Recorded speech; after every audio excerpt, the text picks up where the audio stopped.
Good evening, everyone. How are you? It is Healing Tuesday. I'm excited. I hope you're excited as you come on. Share. Tonight we're gonna start a little conversation. It's been a lot going on this week as well, but tonight we're gonna start a conversation. Is that you on? Yeah, the people are jumping on. We're gonna start a conversation about being emotionally unavailable and how fatherlessness and being emotionally unavailable is doing that. Hey, Darren. Hey, Dayani, how are you? Yeah, we're gonna talk tonight because I've been doing some homework. Won't get into the details of that, but I've been doing some homework, and I found some interesting videos. I wanna read this abstract because I do read a lot of studies and things like that, but I want to read this abstract to you. Why is my computer making this noise, y'all? You hear that noise? I hear it. Might be I got too many screens up. So let me close some stuff before the new computer start acting up. Okay. I have zero time for this. Let me go here. See, how does the new computer have a rainbow wheel already? Yeah, no. Let me close some of this out. But I want you to come on. I want you to share. I'm Dr. Tori J. Some of you know me. Some of you are just getting to know me. As I'm closing this out. My mission in Healing Tuesday is to help you connect the dots to your therapist. I'm a coach. I am the founder and CEO of the Fatherless Generation Foundation. And my goal is to help you connect the dots to your pain surrounding your fatherlessness so that when you get your therapist in place, that you were able to work through these things with them without having to go through all of the long drawn out work that has nothing to do with what you are actually feeling. Okay. Sometimes we go to therapists and it takes a while. It takes a while because we're not really sure where it's coming from. But I want you to have aha moments on here where you're like, that's what I've been dealing with. And then you can deliver that straight to your therapist and get some work done, get some shadow work done, figure out what it is that you need to do next, get the tools that you need. That is the mission of what it is that I do.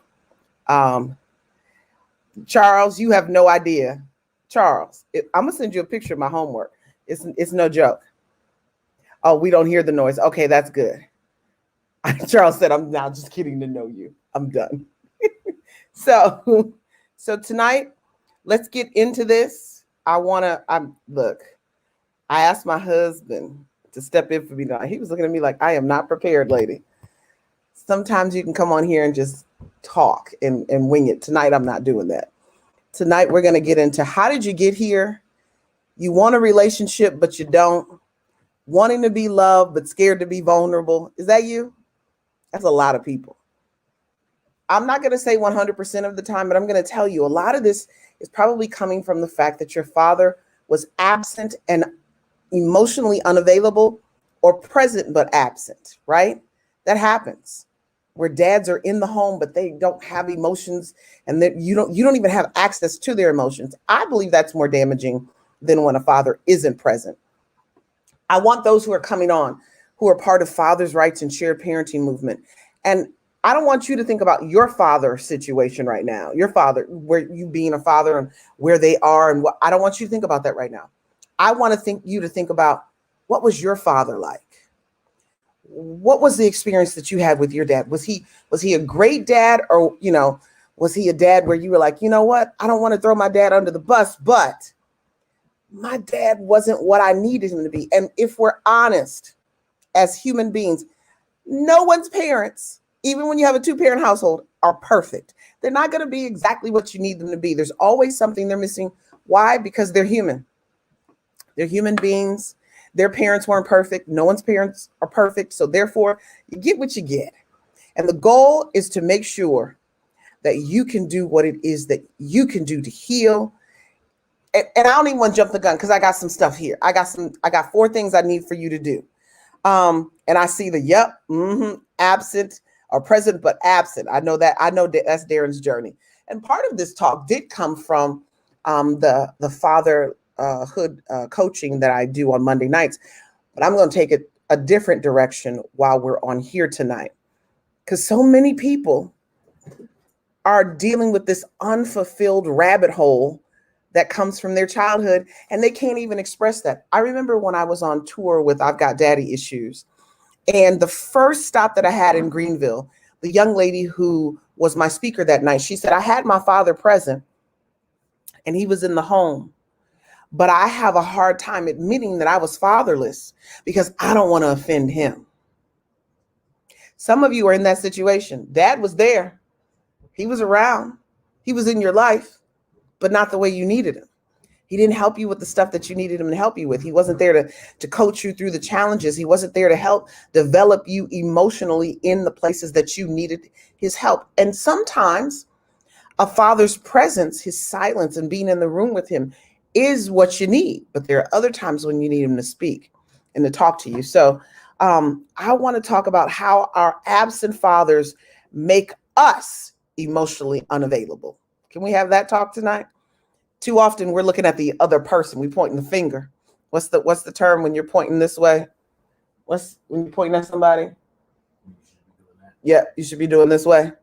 You need to point. You pointing at, the scripture says you pointing at this person. They got a speck in their eye, but you got a whole beam in yours.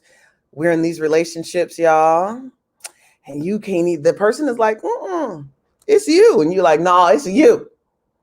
Have you been in a relationship with someone and they said, you know what, you are not emotionally present, or that you're emotionally unavailable? Have you been in a relationship where someone has said that to you? Put a 1 in the box of, yep, somebody said that to me. And I know this is a male and female thing. I know it is. If that's never happened to you, put a 2 in the box. Put a 1 in the box if you've been in a relationship and someone said, you know what, you're not emotionally present, or you're emotionally unavailable. And you probably passed it off as child ain't crazy. Were they telling the truth? Hey, Catherine. Catherine put a 1 in the box. She said, yep, somebody told her she was emotionally unavailable. See, so often we try to make fatherlessness just about the men, the boys and the men. No, ladies, we got our own set of issues too. We working with our own stuff, and we have to acknowledge it. So nobody's answering but Catherine. 1, if someone has told you you're emotionally unavailable or you're not emotionally present, or 2 in the box if no one's ever said that to you. I want to see. I'm going to give it a few more minutes.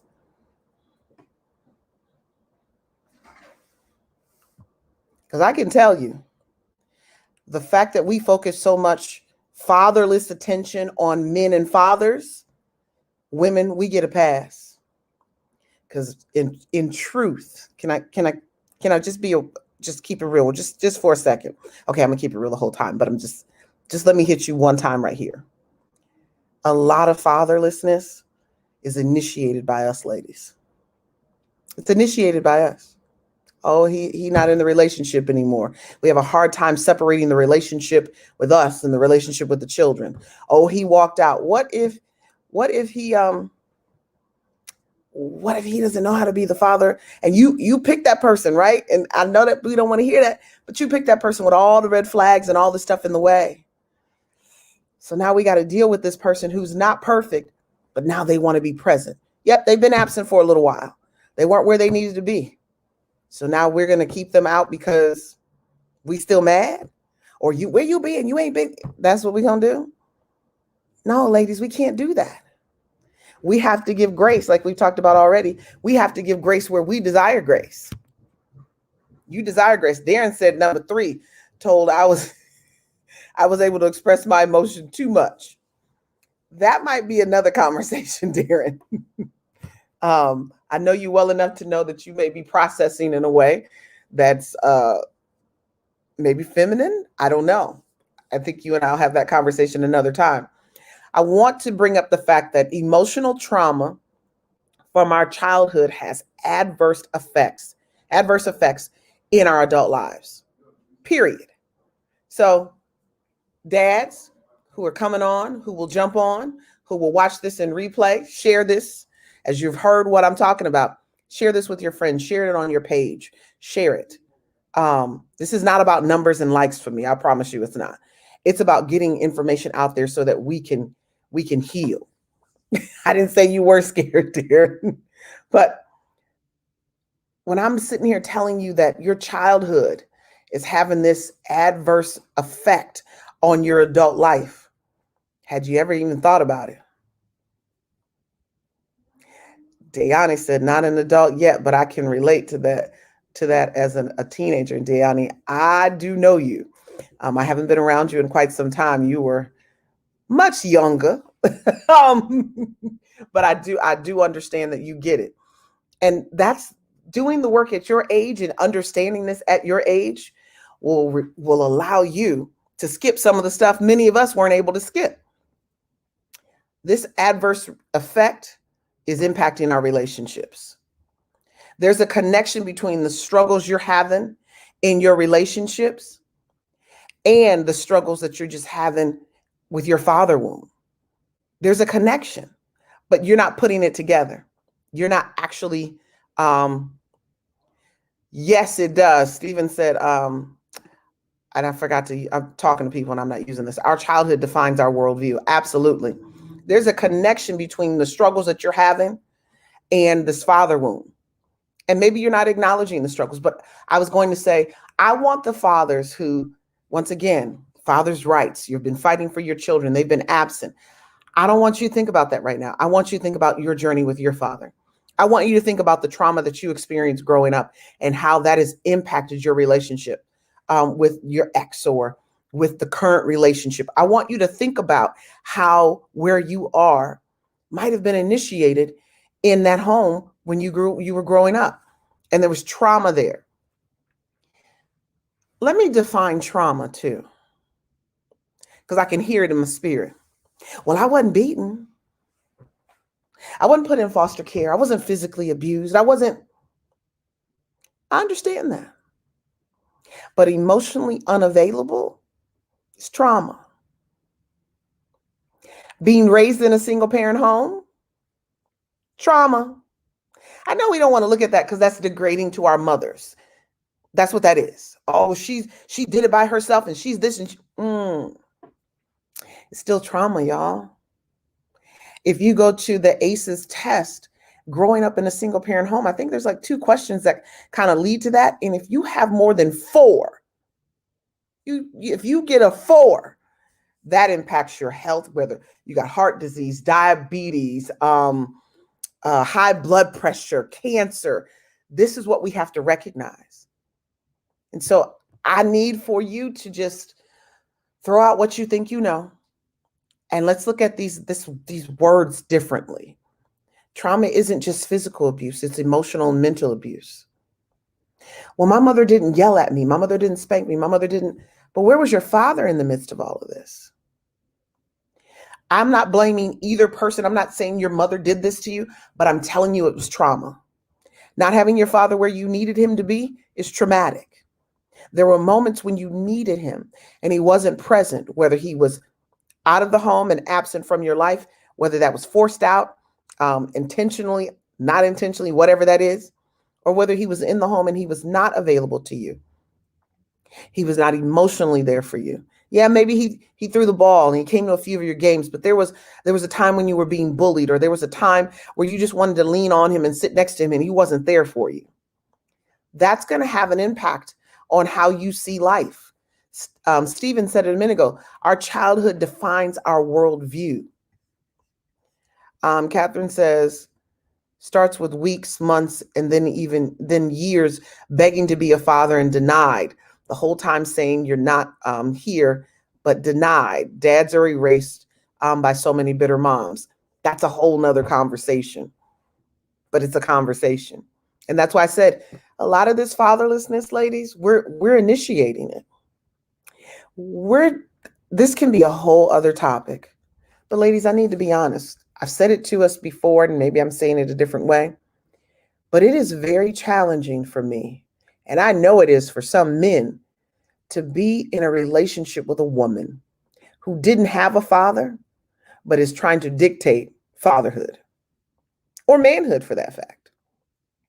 And maybe she's done some of the work and so she gets some of it. But that's challenging.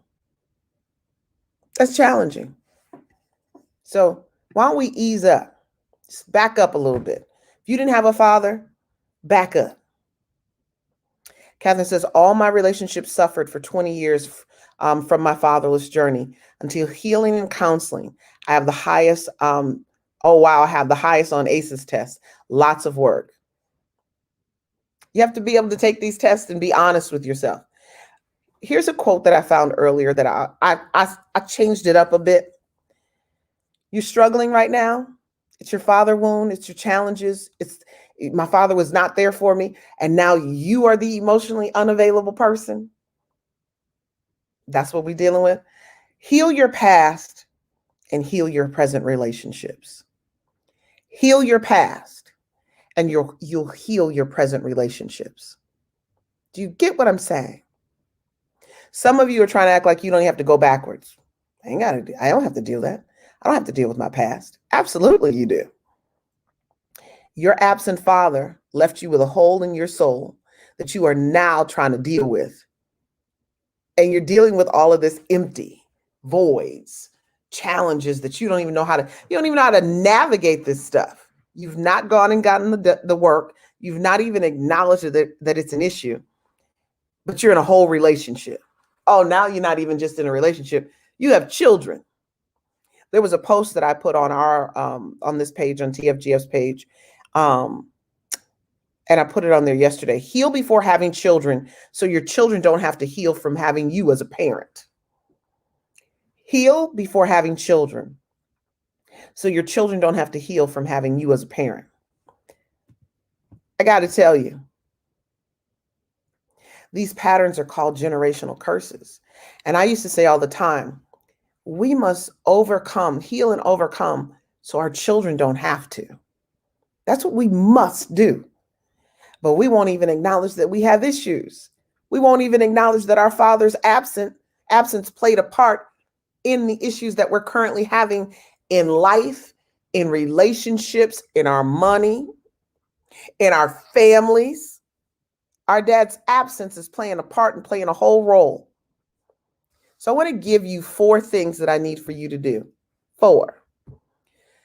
In order to recover and heal and overcome, I need you to do a couple things. 1, get to know you. So many of us never had a chance for self-discovery, never had a chance to get to know who we are as a person. You went from your mother's house to college, if you went to college, and if you didn't go to college, straight to work, taking care of this, taking care of bills, and then from college to taking care of bills, doing this, doing that, and you never had a place of self-discovery.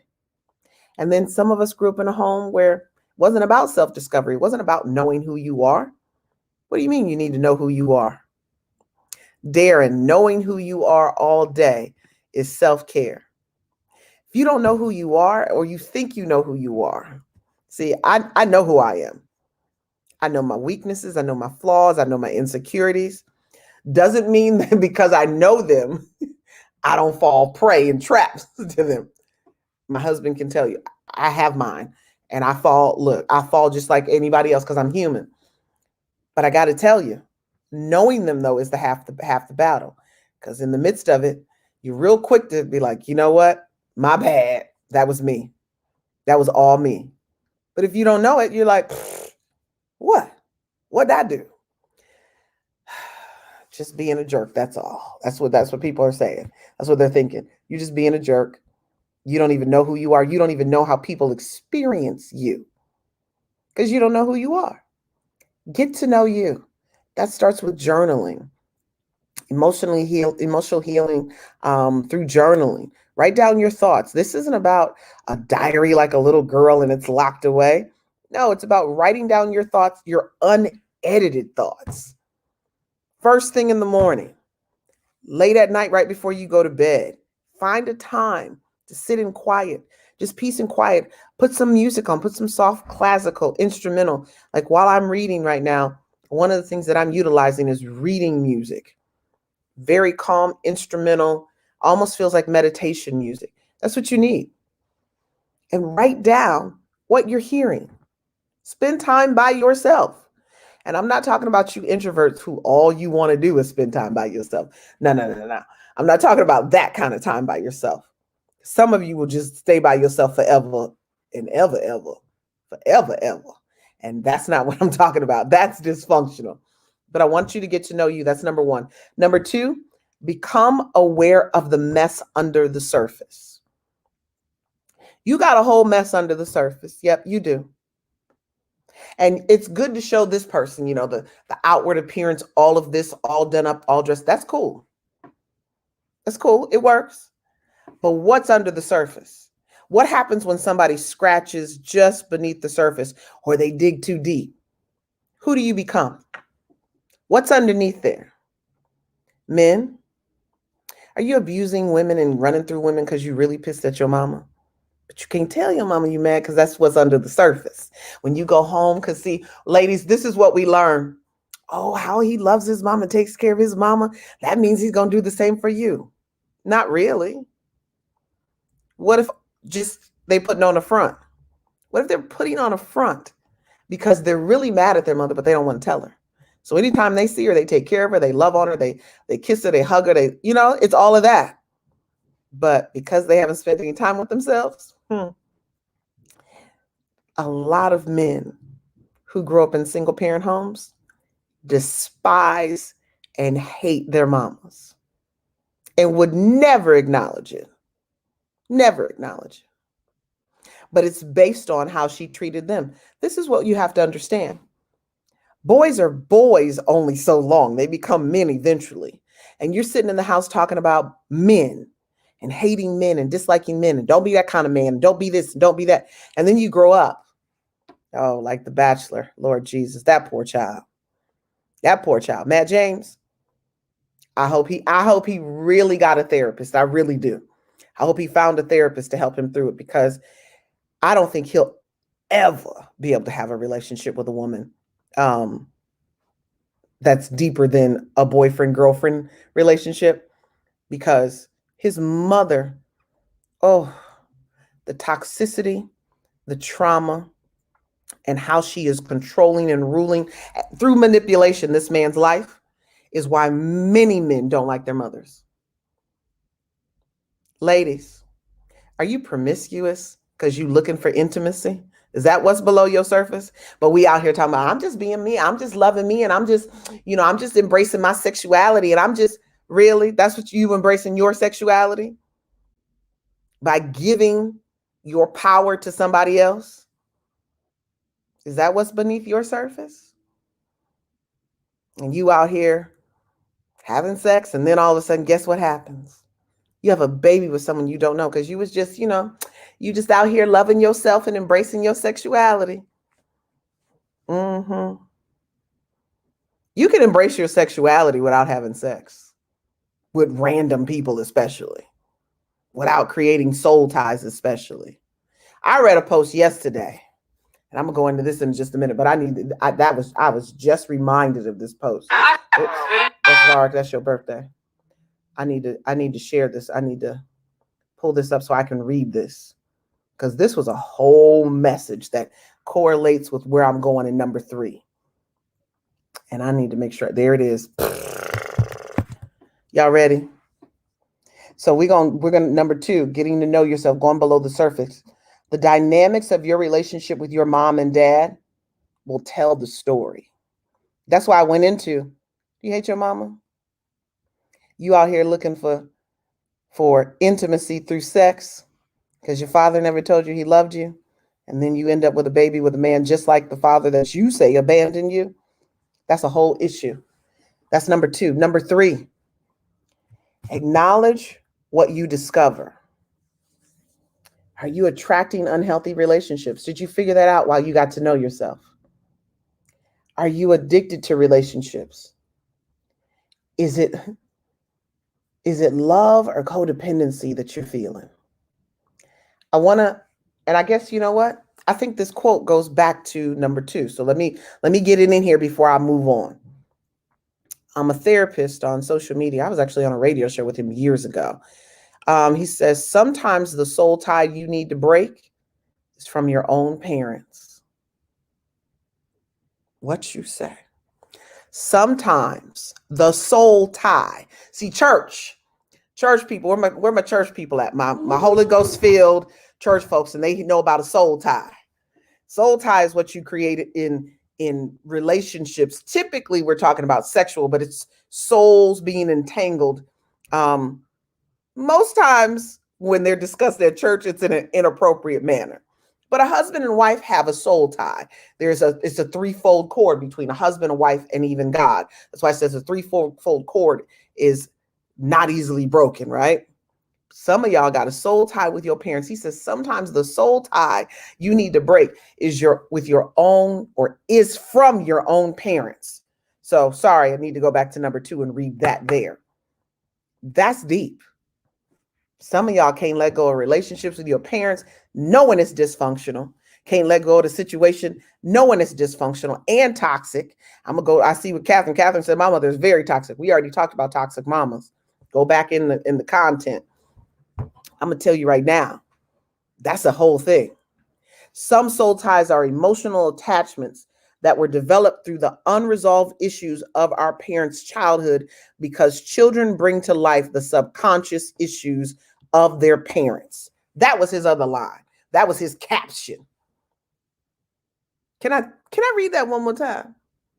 Some soul ties are emotional attachments that we have developed through the unresolved issues of our parents' childhood, because children bring to life the subconscious issues of their parents. Y'all walking out the stuff y'all mama and daddy gave to y'all, and you don't even know it. How your parents will tell you to fear something. That was another post that I put up yesterday on the Instagram page. You're afraid of the dog next door, but somehow because of how your mind works, now as an adult, you're just afraid of dogs, period. But your mama taught you that, or your daddy taught you that. And it's just as simple as fear. I can tell you, my mama's whole family, they scared. When I tell you they scared, they scared.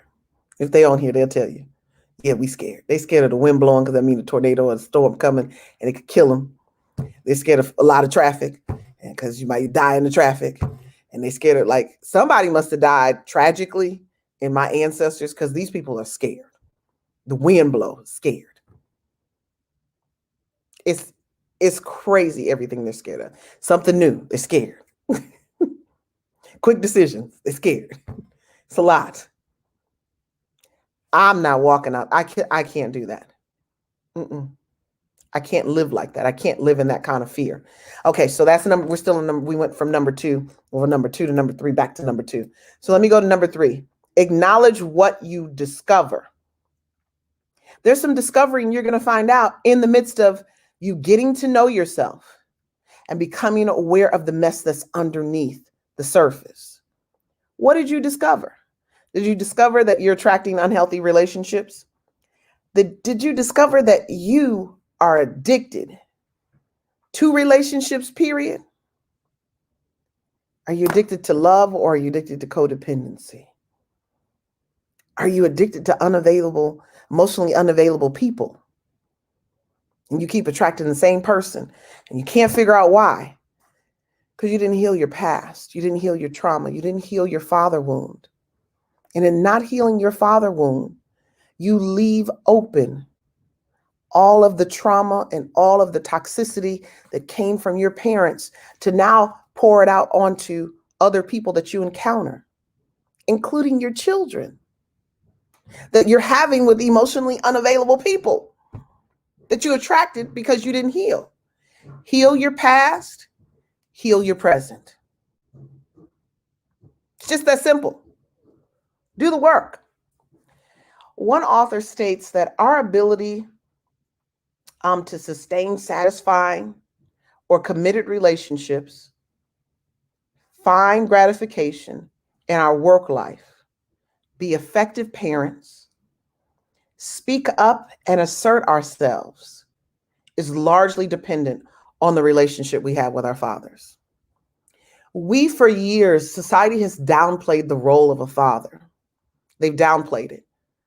And we've uplifted our mothers to a place of deity, keeping it real. And mamas can do no wrong, and daddies do all of the wrong, especially if he's absent. We're going to run through the list of everything he's done wrong. Everything he's done wrong. But I need us to understand that our parents are human, and both of our parents have made some major mistakes.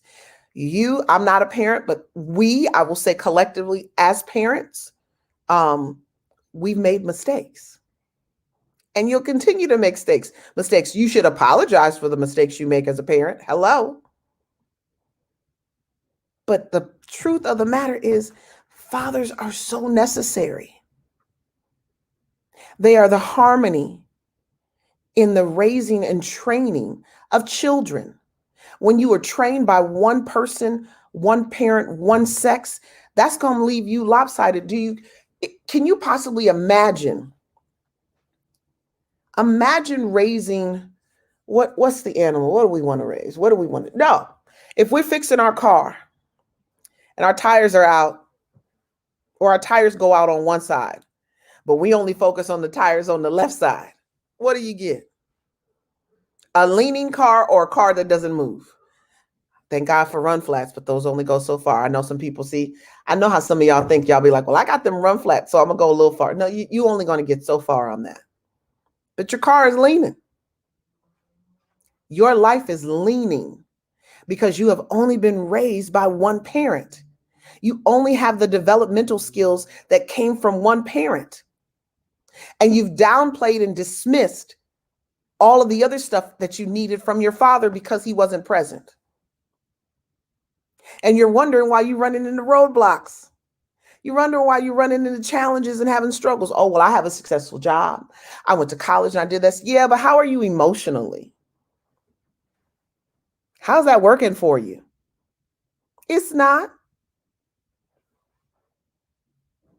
Oh, I got with this person and it was cool and then they flipped it on me. No, they didn't flip it. Nope. Oh, well, we send representatives. Yeah. But we also have intuition and gut feelings that we ignore all the red flags on. I've heard all of the stories. I've heard all of the stuff. And I'm going to tell you right now, I get it. But I also need you to own your part. Own how you ignored what you knew was like, I don't know about this one. And then maybe everybody was like, oh, girl, no, that ain't him. Or maybe they were like, your male friends were like, she cute, but something's off about her. But then you had that one who was like, nah, that's the one, man. That's the one. And you went against your gut knowing that wasn't even somebody you would take advice from on relationships because you were looking at theirs. But because you wanted what you wanted. Now, as my husband say, now you got what you got. And you don't like what it is that you have. You have a situation where you probably can't see your children. You have a situation where you're raising children all by yourself. You have a situation where life is difficult and challenging mentally and emotionally. Because one thing that I have definitely become aware of with some reading, and Charles said, you and this homework, Charles, I wasn't ready. I'm doing some research and studying some stuff in this process. And one of the things that I was reading is the challenges that are in single parent homes. I didn't grow up poor, but they're telling you 60% of children who grow up in single parent homes are poor. And this particular study is breaking down how not only are they poor, but they're in a situation where they have financial instability, which means that the money that is set aside for rent, most of the time it's not a mortgage, it's rent, may have to be used for something else, then causing them to be late, which then leaves them open to eviction, which means you move around a lot. And that's like instability. That is instability. And children are dealing with instability because two incomes are better than one. And when I'm looking at all of the challenges that we're facing, a lot of times we'll say, well, she's got 3-4 degrees and she's doing well and she's financially situated, so the children won't ever have to deal with any financial instability. So throw that out of there. Throw that out. That's not a thing. And when that is not a thing, we dismiss the need for a father. When we're like, well, she's got it. She doesn't need this and that. And she don't need a man to help her with her kid. She's got, nope, throw it out. As if that's going to give the child everything that they need. As if financially taking care of a child is fulfilling the emotional needs of the child. And I think it's very interesting, Catherine, we get upset and say, oh, child support ain't taking care of the child. But then when the dad wants to show up and you got all the money, you're like, I can take care of it by myself. I got him financially. But do you have the children emotionally, mama? When you have to work the hours you have to work, do you have these babies emotionally? Can you tend to every emotional need that they have? No, I'm not talking about can you tend to all the whims and all the stuff that they need you to buy and provide and keep them busy. What we need to understand, ladies, is we have bought the lie and we have flipped the whole situation. And now we are the emotionally unavailable parent because we're so busy trying to prove that we can handle it financially. Take that in. Ladies, you have now become the emotionally unavailable parent. The same thing that you're blaming him for and saying it takes more than money, it takes more than gifts. Now you're doing that to your children because you can't be the CEO, a single mama, CEO of the single mama, and all of these things that you say you can be and still be emotionally available for your children when they need you. It took two people to make this child, and it's going to take two people to raise them. And so while you're out here getting your career, and I'm not one to, nope, I need us to all be our best. Get your money, get your bag, do what you need to do. But however, you cannot dismiss the fact that children need to have a father in their lives to speak into their lives and to speak the things that you don't even know to speak because it's not your journey. You don't know what that other person has gone through. You think you do. Oh, well, I know everything about him. No, you don't. I've been married to my husband 7 years and I'm still learning stuff about him. We were at dinner last night. And I was like, he knows that cartoon. He knows that. I'm still learning things. You was in a relationship with somebody for 2 years and you like, I know all about him. You only know the negative stuff you want to know. I know everything about her. She's this and she's that and she's. Last night on one of my on the fatherhood call, one of the things we talked about was the why. Why are people the way that they are? Can we acknowledge that people are the way that they are and it has nothing to do with us? Nope, because our ego is involved. You can't get there. Your ego is involved. So you think this whole situation is all about you, Dad. Or alienated mama, you think it's all about you. Or the fact that you're a single mom, you like, oh, he just left me and he left me with the kids. A lot of times if a man has done that, he's probably left somebody else. And if he hasn't left somebody else and he taking care of a family on the other side of town, I'm going to just tell you right now, that's you, boo. That's you. And so it is about you at that point. Keep it real. No, you didn't start out that way. Mark says you the side piece. You didn't start out that way. But you made it challenging and difficult. And so some men will opt out of drama and go try to make the better decision and raise that family. And the burden is then sitting on the children. The burden is sitting on them like, well, he's raising those kids, but he doesn't want to raise me. What's wrong with me? Child, there's nothing wrong with you. That's your mama he got an issue with. Darren said at a football game, saying defense.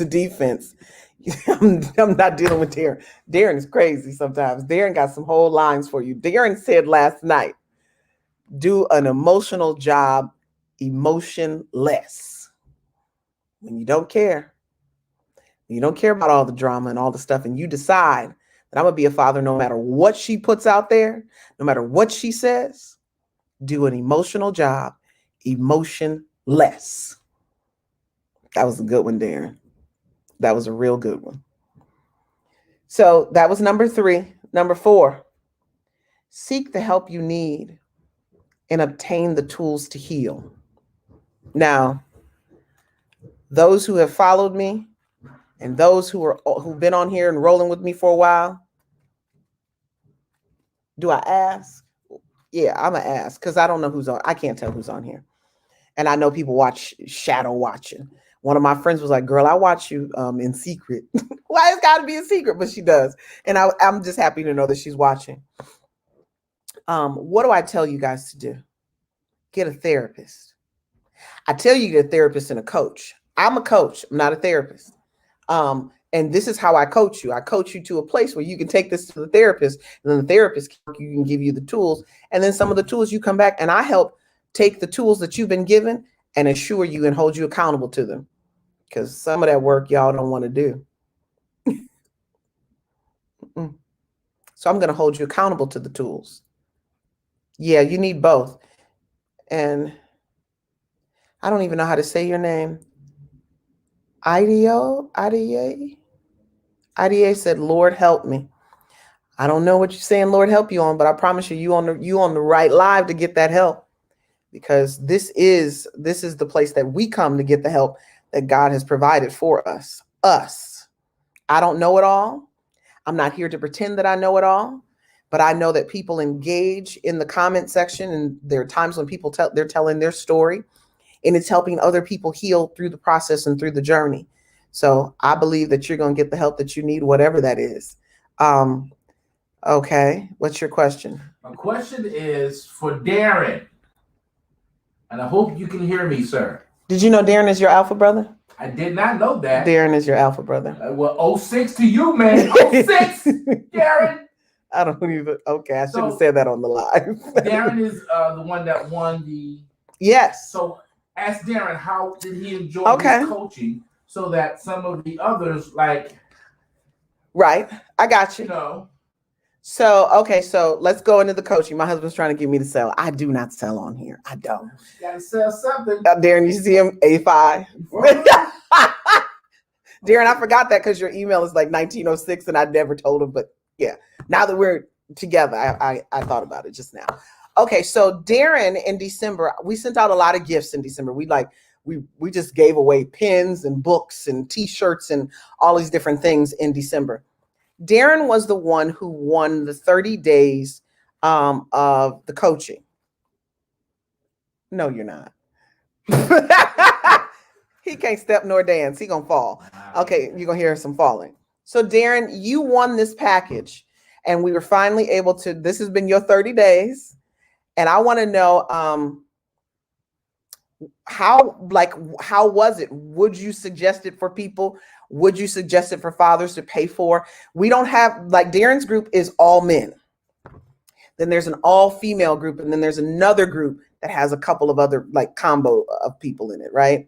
And so that's where it's at. Okay, Catherine, I'm waiting for Darren to say. Oh, that was last night. But Darren, tell us how the last 4 weeks have been for you, this last month, overall. Catherine says, power team, I take from here to therapy. Yeah, that was my mission. And I knew that's what God wanted me to do. People are like, are you a therapist? I'm not trying to pretend one here. I heard somebody say today, I'm not a therapist here, or I think it was on Instagram or on Clubhouse. I am not, and I'm not trying to be a therapist. I have a heart for counseling. I'm a minister, so that's always going to spill out. But I'm here to help connect the dots so that you can come and get some information here and have an aha moment and take that back to your therapist to get them those tools. Darren said, it's good when you can sit there and help another father during a session. Yeah, we definitely had some work on that last night.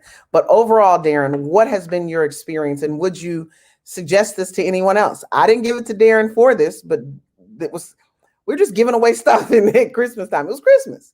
You give away stuff. So, Darren, while I'm talking about this, seek the help you need and obtain the tools to heal. Maybe I'm one of the tools some of you need. There is, like I said, there is the father wound group and the adults helping them heal. And now there's the fatherhood group. And I'm very particular about who I stick into certain groups. I actually crafted this group around Darren winning, because I was putting Darren in the other group. And then Darren and I have the assessment, and Darren needs something that's not even in the group. No, he scheduled it already. You know, my brother. He scheduled it. Darren, he over here talking about because last night. The other person talked a lot. I still owe you one. Darren, tell him we got ours ready for Good Friday. Darren said he's been able to grow, and it truly takes a village. That's what he said. That's a real thing. That's a real thing. Darren is laughing at you, Varg. So that's when it comes to why I do what I do, it's to help people grow. It's to help you see yourself. Many of you won't even look in the mirror. You looking in the mirror how cute you are, but have you ever just looked in the mirror and actually said what you really feel on the inside about yourself? Because we don't always feel so cute. We've been told some things in our childhood that impacts how we feel about ourselves when we look in the mirror. That's what we need to connect to. That's what we have to be honest about. That's that number one. Number two, become aware of the mess. Because see, I'm not talking like we can sit below and I'm this and I'm that. No, what's the mess below the surface that you're guarding with a fortress? What makes you emotionally unavailable is that you guard it like hell. Like you guard it in a way that people can't even get to you and get to your heart. And it's a defense mechanism that you learned so early as a child. And now you're dealing with it. And you're requiring other people to deal with it. Talking about, well, I've always been this way. Yeah, but was it from trauma? You always being this way doesn't make it okay. When your parents say that, does that feel good? Nope. When your parents say, oh, well, I've been like this and this is who I am. And I did the best I could. Oh, that used to be the worst line ever to me, but I do understand.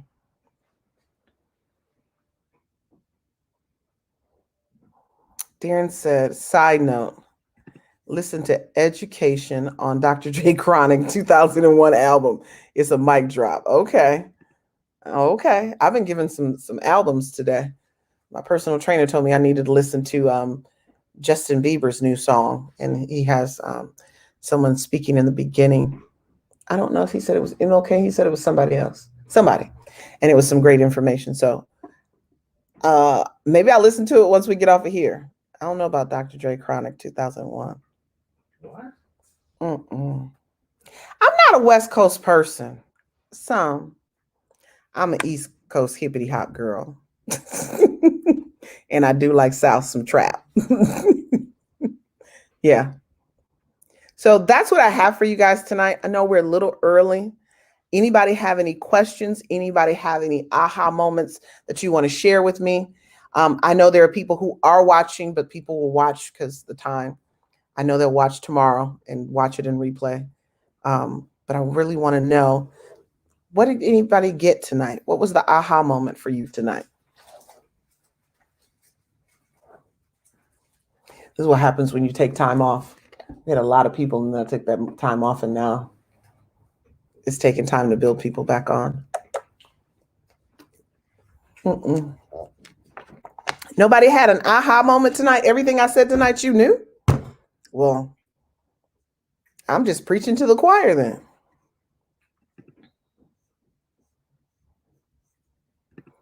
You're welcome, Darren. You are welcome. Nothing? Okay. Well, y'all, I'm gonna get off of here then. I still have homework. Y'all need to pray for me. Catherine said, oh, that's so sweet. Thank you, Catherine. She said, Healing Tuesday is always all powerful. I appreciate that. It's different, right, Catherine? It's different than the organizations and the groups that we're typically in. And I had to do it this way because we can go to all those other alienation groups. We can go to shared parenting groups and we can get all of that information there. There's no point in doing the same thing over and over and over again. Part of the reason people are alienated is because they need to heal and the other party needs to heal. Period. So let's heal. Let's heal. So talk about healing. Y'all got me last week where I was crying and a blubbering mess on here. That was a Heather, one of my old neighbors, asking how I was doing. So I'm having some pain today, but not a lot. And taking my medicine and my vitamins, prayerfully shrinking some of these things down in the process of heading to get the procedure. But yeah, hopefully, I don't know how long I'm going to be down once I have the procedure. They said a few days. That's exciting versus 8 to 12 weeks, like some other people. But just know that healing, we're all in the process of healing. And healing my womb is important, not just because of the fibroids, but there's something that got those there in the first place. And I need to deal with the estrogen dominance that's happening in my womb so that I can conceive and have children my doggone self. And then we can go to a different route and just need to make sure that there's a balance and a harmony in my own life. So I'm on my own journey, just like you all. I got my own journey. Okay. So I'm going to get off of here, get some of this homework done, and we'll go from there. And Catherine, I'll talk to you in the morning. All right. I'm Dr. Tori J. I'm the founder and CEO of the Fatherless Generation Foundation. And thank you for allowing me to come on tonight for Healing Tuesday and help you connect the dots to your pain that were created in your father womb. Okay. So I'll talk to you guys later. Bye.